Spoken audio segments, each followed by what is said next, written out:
Well, delighted to be in the LinkedIn Live studio today. This is my 58th LinkedIn Live broadcast, and today I'm joined by a special guest, Saffron Grant from Digital Construction Skills.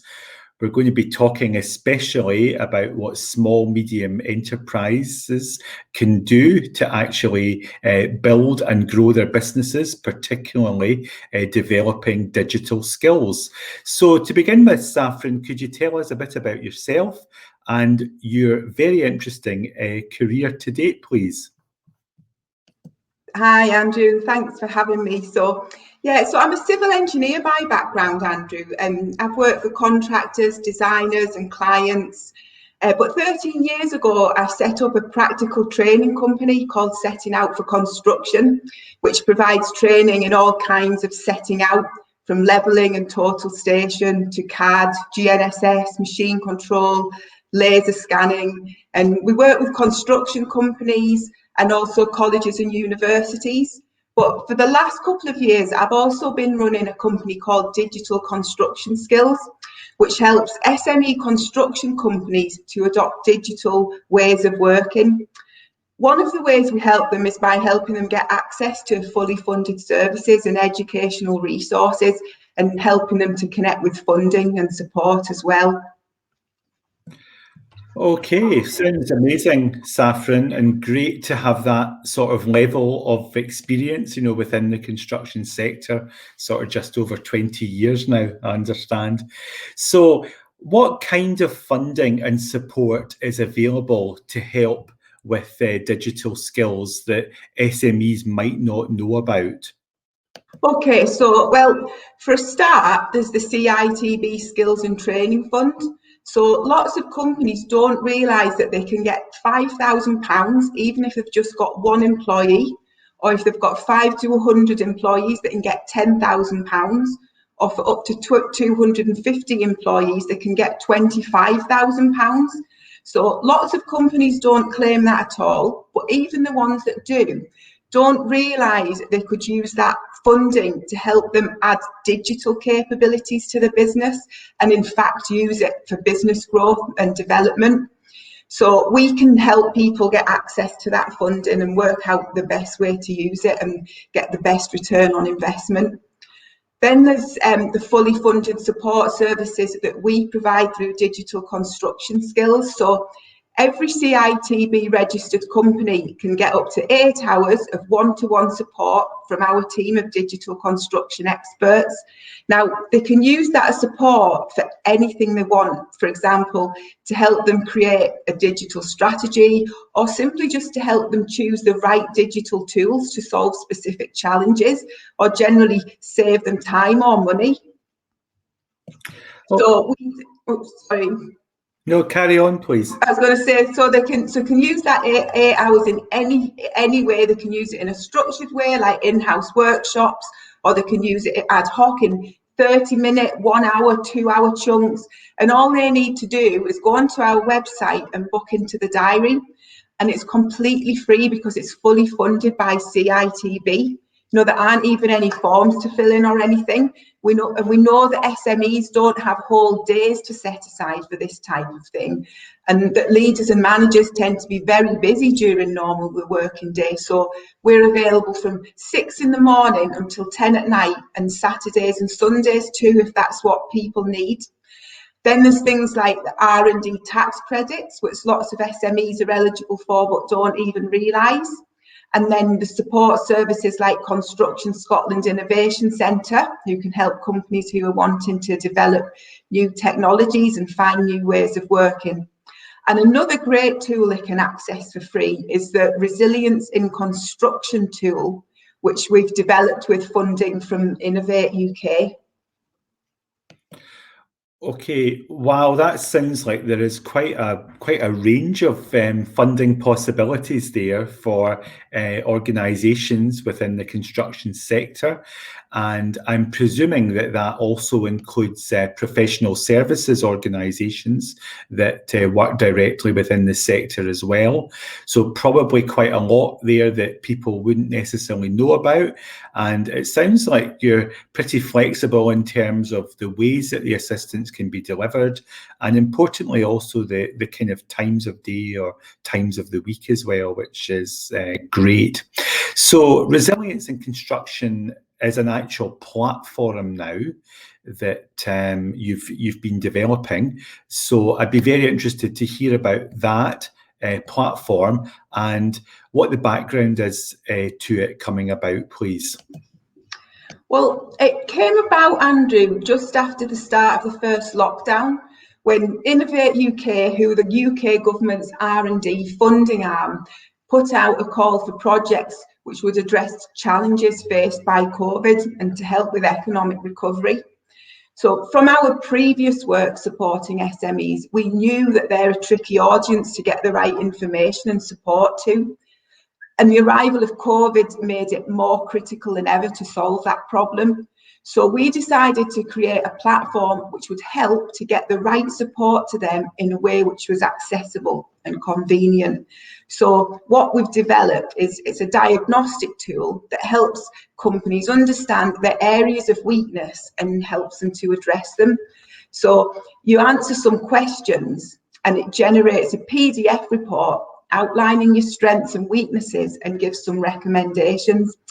And there's also a content hub with useful resources like articles, videos, e-learning, and most importantly, information about how you can get further support. Okay, so what kind of things are covered? So there's 8 areas of resilience covered, which are payments and cash flow, business planning and development, risk, leadership and quality, mental health and workforce engagement, training and skills, disruption and change, and digital enablement. Okay, so what is the relationship between digital enablement and resilience, business resilience? Well, there's a strong link, Andrew, because digital tools can help with all sorts of things like claiming payments quickly, being more efficient and productive, winning more work, being able to adapt more quickly to disruption, and gathering data which can help with better decision making. So these are all things that help a business become stronger and more resilient. One of the areas covered in the resilience tool is digital enablement, but in fact, no matter what the area, it's always going to be a digital solution which helps to improve the score in that area. Okay, and why is it aimed at SMEs particularly? Well, SMEs experience what we call resource poverty. Many don't have even the time to invest in future planning because they're so busy with the day-to-day running of the business. They also don't have the ability to take risks in the same way larger companies do. So, a tier 1 company might try 10 things and 8 of them might go really well, and even if a couple of them don't get off the ground, it's not a big deal because they're further forward overall. But for very small companies, even a few £1,000s might feel like too much of a risk because if it doesn't work out, that loss is much greater to them. So we wanted to find a way we could make the help accessible in bite-sized chunks and in a way that would be, most useful to SMEs. Very good, and I'm sure a lot of SMEs will really value that support that is there. Now, obviously, the whole economy's taken, a bit of a battering over the last year. We're still not through the worst of it yet, and organisations are having to obviously build back again, as it were. So, how could you say that your resilience tool there will actually support recovery? Well, we're working with industry stakeholders to make sure that we shape the platform so that it serves the industry and the recovery plan to its full potential. You know, it's not just about a one-way imparting of information, it's an interactive tool which brings together a community of people who can help each other along the journey. You know, it helps them to build an action plan, track their progress, and the content is filtered and prioritised differently for each user. Okay, so who actually in the SME would use the tool, and how would they use it? What types of things would they actually use it for? So it's aimed at company owners or directors, and it helps them first of all get an overview of their company's resilience in different areas, but it also helps them put together a plan for improving it, and that's going to be different for everyone. Okay, it sounds like there's a lot of really useful content there that you're managing to put into this resilience tool, Saffron. So, and just to say for those who've just recently joined the LinkedIn Live broadcast, I'm with Saffron Grant, and Saffron is with digital construction skills, and we're talking about resilience in construction, particularly the platform and the tool that has been developed to help SMEs grow their businesses within the sector. So as I mentioned there, Saffron, it sounds like there's a lot of really useful content there. Where does all this content come from? Well, as a kind of temporary measure, at the minute we're linking to useful content that already exists on the web, but behind the scenes we're madly working away on a full set of bespoke content that is created especially for this audience and especially for this topic. And that is being developed for us by a whole range of different experts. You know, over the last few years, we've built up a network of over 40 expert and industry partners through the CITB Digital Leadership Project. And we're continually building new connections, and we'll be continually adding new content. Okay, so it is a journey that you're on, clearly. So what is on your roadmap and what is coming next? Well, so the initial version's already available, and you can get that at resiliencinconstruction.com. But we've just had some really good news, Andrew, that we've secured funding to start adding some great functionality. We're building a dashboard so that tier ones can use the tool to support their supply chain to become more resilient. And we're also building in more intelligent filtering and prioritising of the content. So, you know, it'll be really tailored to each individual. And the other thing which I'm most excited about is action planning software. So an action plan for that company is generated based on how they're doing the assessment. And it's designed as a collaboration tool so that they can work within a team in the company. They can assign actions to people, and when actions that will take them closer to that position of strength and resilience, when the actions are completed, it automatically updates their resilience score so they can see the progress and where they need to go next.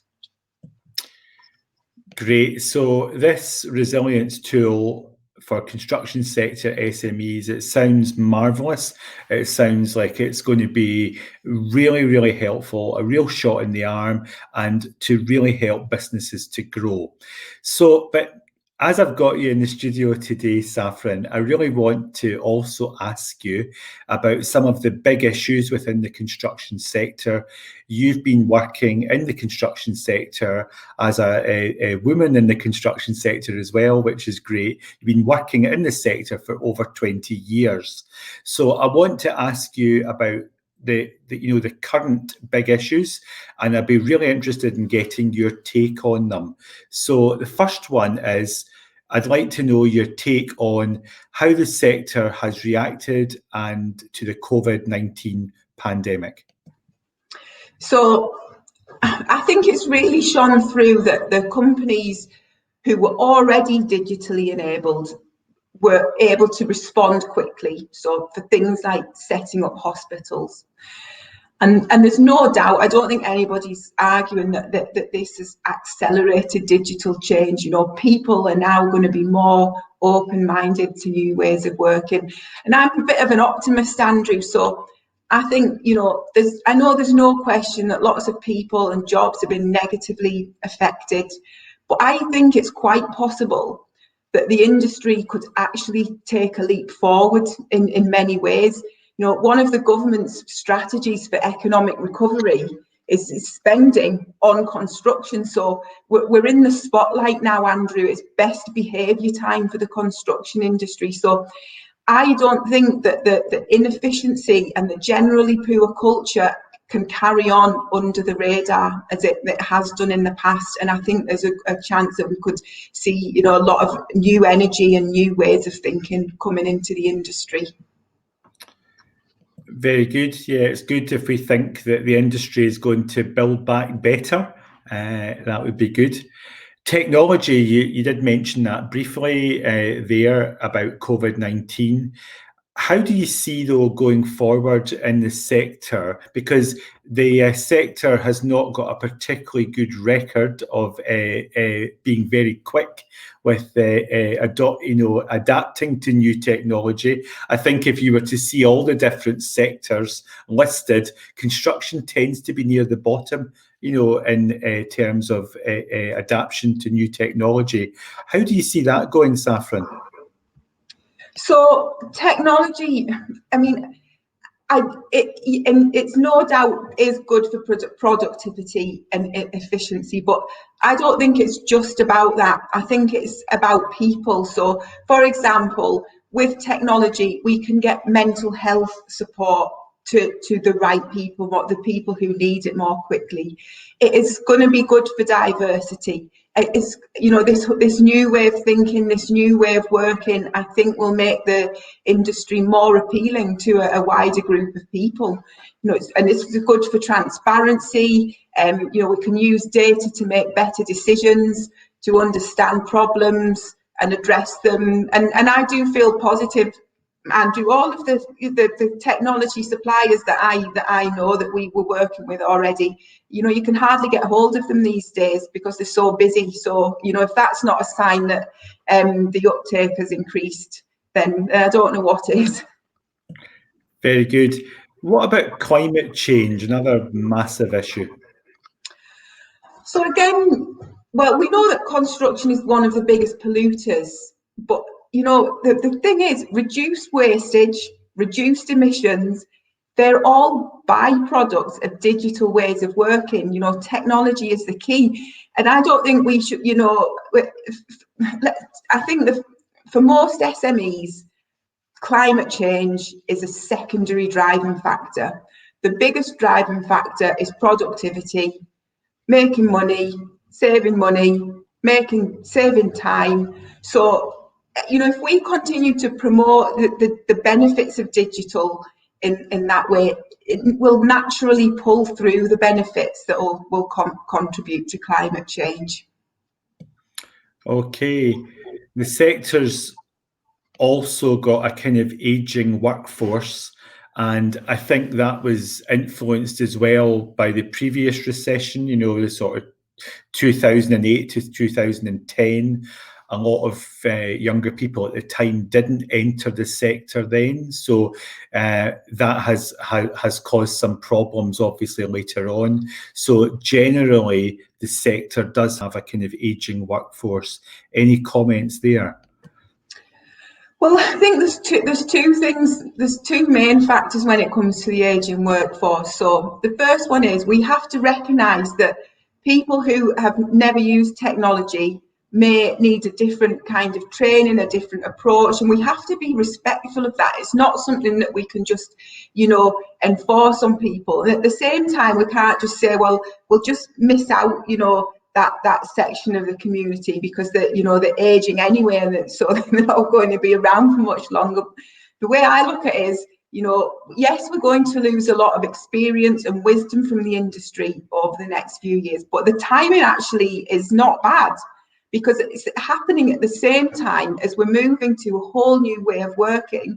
So, if we can use technology to capture that wisdom and pass it on, and then at the same time, we've got young people coming through who can drive a whole new way of working. Again, I think, there could be, a lot of positives in it if we approach it right.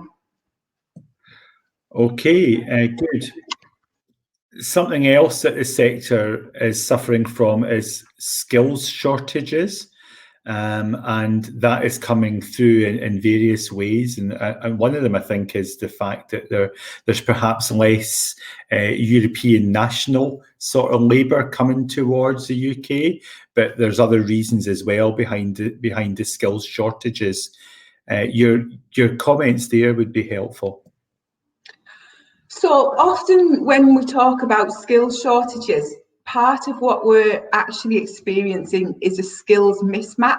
So as well as trying to bring new people into the industry, it's critical, this is like a critical timing now, that technology has got a role to play in proper workforce planning, upskilling and reskilling, and analysing and recognising competencies as opposed to just skills.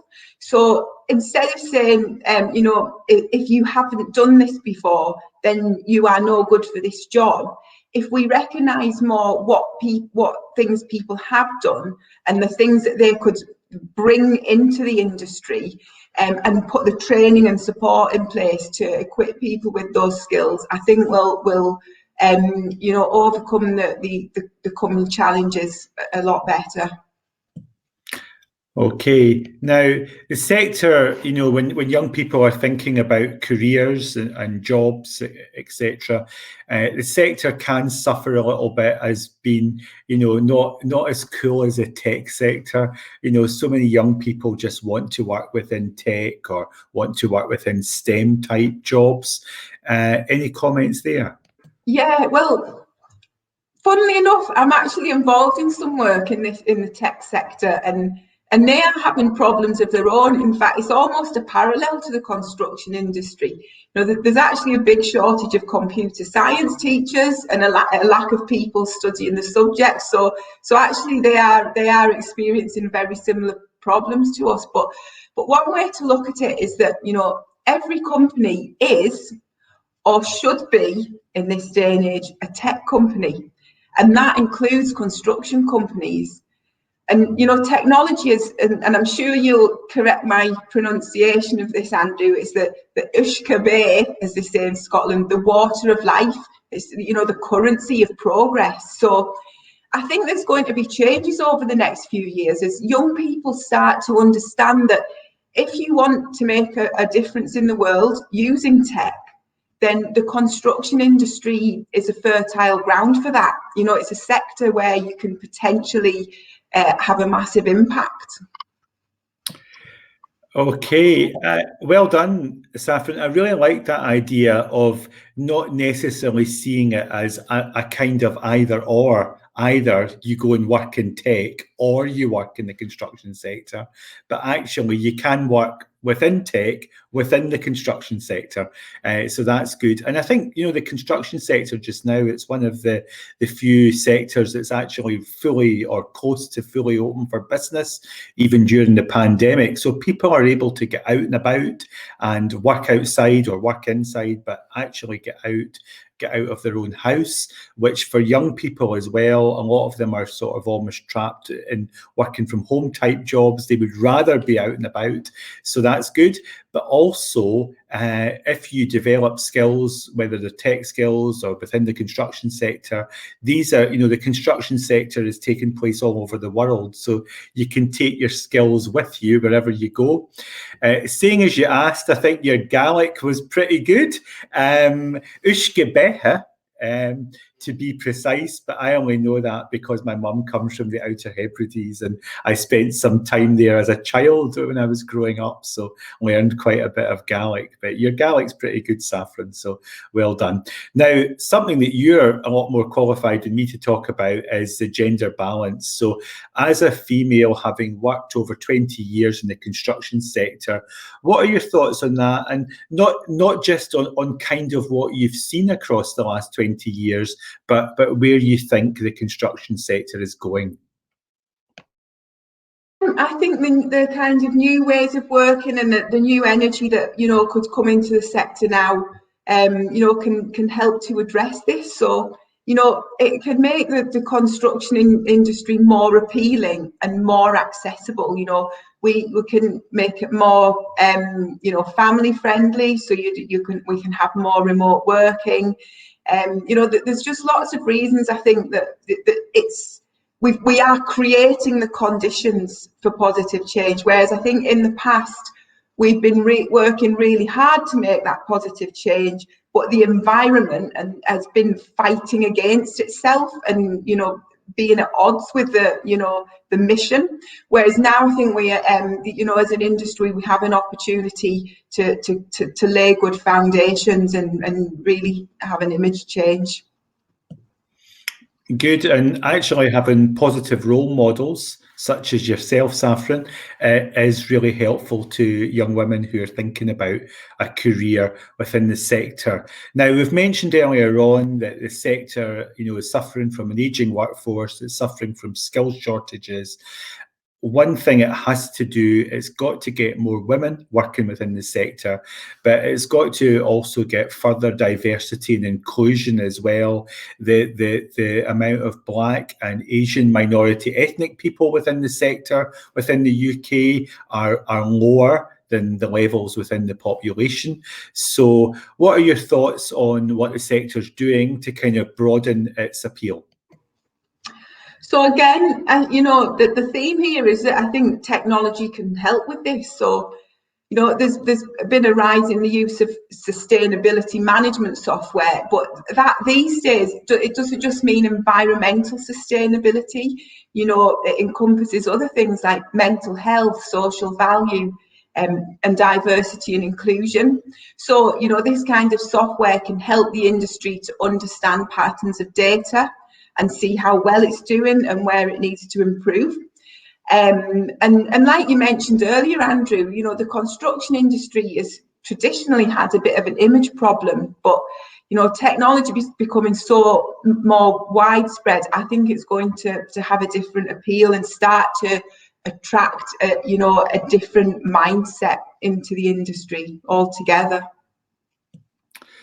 Okay, now something else that the construction sector has had a bad press for, I would say sometimes fairly, sometimes unfairly, but has been the idea of the larger players within the sector, main contractors, tier ones, etc., sometimes being thought of as squeezing the smaller businesses, the SME businesses, looking for them to deliver work at very low margins, sometimes asking for prices, and then when they've given them the gig, dropping the prices again even further.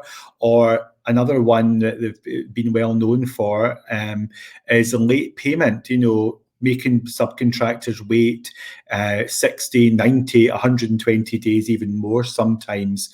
So what do you see happening within the sector there? So I think this has been able to continue for so long because many SMEs are on the back foot and they're not in a strong negotiating position when it comes to terms and conditions, and they don't have all the real-time information to know if a job's making money, or they don't have all the evidence and records they need to make the claims they're entitled to or to defend themselves against claims. Resilience, it's not an instant thing. In fact, it's not even an end point. It's an approach or a way of being, and there's some things that can help in the short term, but it's also a case of thinking, right, what do we need to do now? How do we need to change, You can only change what you can within your own company, but it is possible. And say, so that, in 2 or 3 years, what do we need to do so we're not still having these same problems, so we're not still, forced into these same conditions?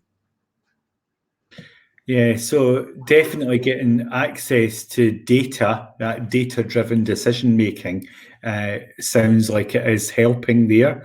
And it's good to see the various governments starting to, I guess, speak up a bit more for the SME business, and particularly around these things like late payments.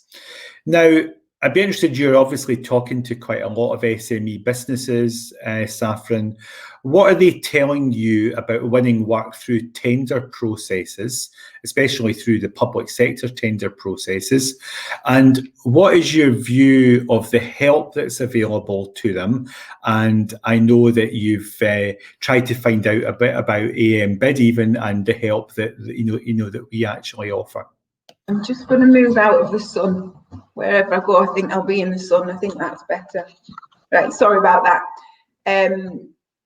So yeah, well, we know that the work involved in tendering is a risk in itself, and it can take a disproportionate amount of time and effort, and that this can put companies off, particularly SMEs, off competitive tendering. But that means that they can be putting all their eggs in one basket and missing out on some really good opportunities. So one of the things we're trying to promote through the Resilience platform is that you can get much better results by getting specialist help from the right people. And tendering's a perfect example of that. A relatively small amount of input from experts such as yourselves, AM Bid, you can just transform the outcomes that you get. And it's a learning process too. It might take a bit more effort the first time, but if it's done right, you don't have to make it so that you're unhealthily dependent on outside help.